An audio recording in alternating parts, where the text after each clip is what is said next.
Benedict. J'étais arrivé 3/4 d'heure avant le départ de la 5e. L'hippodrome fourmillait de mecs à la mine déconfite et au teint gris.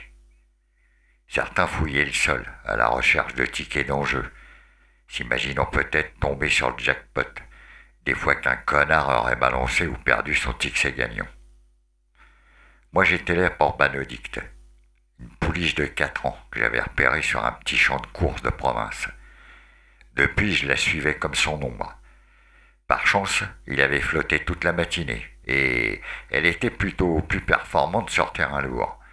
C'est ce que j'avais pu observer sur l'ensemble de son palmarès. Sa cote du matin était à 85 contre 1. Si ça montait encore et qu'elle arrive au moins placée, c'était le bon coup. J'avais décidé de la jouer gagnant placée. En attendant le début des paris, je déambulais non loin des guichets. J'avais pas envie de me farcir la queue. Et puis voilà que je tombe sur mon ex-beau-frère. C'est un fondu des courses. Je lui avais refilé le virus au moment où je fréquentais sa frangine. Par réflexe, je me suis rapproché de lui. Il m'avait pas vu. Et puis d'un seul coup, j'ai fait demi-tour. Au final, j'avais aucune envie de lui parler. D'abord, je l'avais toujours trouvé un peu con. Et puis je voulais pas qu'il soit dans mes pattes au moment où j'allais miser un petit pactole sur Benedict. Ce con m'aurait imité certainement, et puis ça risquait de faire boule de neige, avec les pecnos qui connaissent que dalle au bourrin et qui sont à l'affût du moindre tuyau. C'est comme ça que les cotes baissent, et qu'à l'arrivée, on encaisse des clopinettes.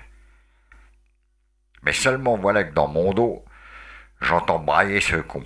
Mais c'est pas ce vieux briscard de beau-frère que je vois là. Quand je me suis retourné, il a dû voir ma gueule exacerbée. Il a baissé d'un ton. Je voulais surtout pas de ses familiarités. Après tout, ça faisait 10 piges que j'étais divorcé et on s'était jamais revus, lui et moi. J'ai abrégé le dialogue. Il voulait savoir si j'avais pas un tuyau. De façon évasive, je lui ai refilé un bourrin au hasard que je connaissais pas, en lui disant qu'il avait toutes ses chances. Et puis, je lui ai tourné le dos et je me suis tiré vers le guichet, le plus éloigné de lui. La 5e allait pas tarder à partir. Les paris étaient ouverts. J'ai glissé 2 bifetons de 50 sous la vitre du guichetier.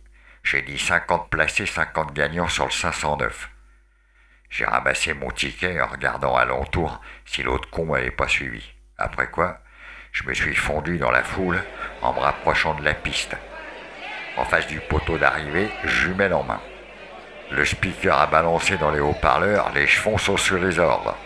Les canassons ont jailli des boîtes et c'est parti. Benedict est sorti de la stalle un peu en retard. Je l'avais déjà remarqué sur l'hippodrome de Caen. Elle prenait toujours des départs catastrophiques. En général, il lui fallait une bonne centaine de mètres pour refaire son retard. Sauf que là, on était à Vincennes. Et les autres concurrents n'étaient pas des débutants.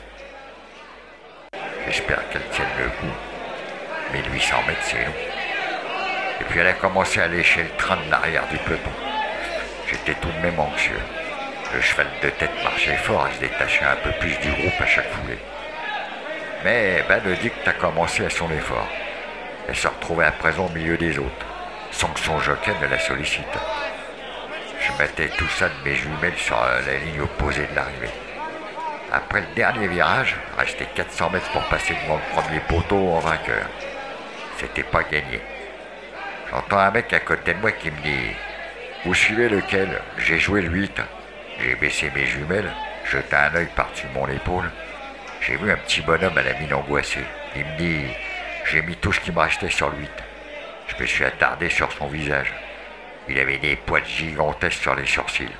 J'ai repris mes jumelles sans un mot et je lui ai dit « Il est dans le peloton, votre bourrin. » J'ai repris Benedict dans mes lentilles. Le temps que je mette le petit bonhomme, elle était remontée à la 3e place, juste dans le dernier virage. Le cheval de tête avait bien 3 longueurs d'avance sur tout le monde. Le jockey de Benedict a commencé à la solliciter au début de la ligne droite. Elle est partie comme une fusée. C'était fantastique de la voir s'envoler comme ça. Elle a passé la 2e place, aux trousses du favori. À 50 mètres du poteau, elle était coude à coude. Elle a terminé première d'une demi-encolure. J'ai dit à voix haute « Putain !» Le petit bonhomme m'a regardé. J'ai cru qu'il allait chialer. Il m'aurait presque foutu le cafard, cet abruti. Alors j'ai rangé mes jumelles dans leur étui et je suis allé encaisser. 2 700 €. En quittant le champ de cours, je me suis pas retourné. Et je me suis dit que j'allais fêter ça dignement.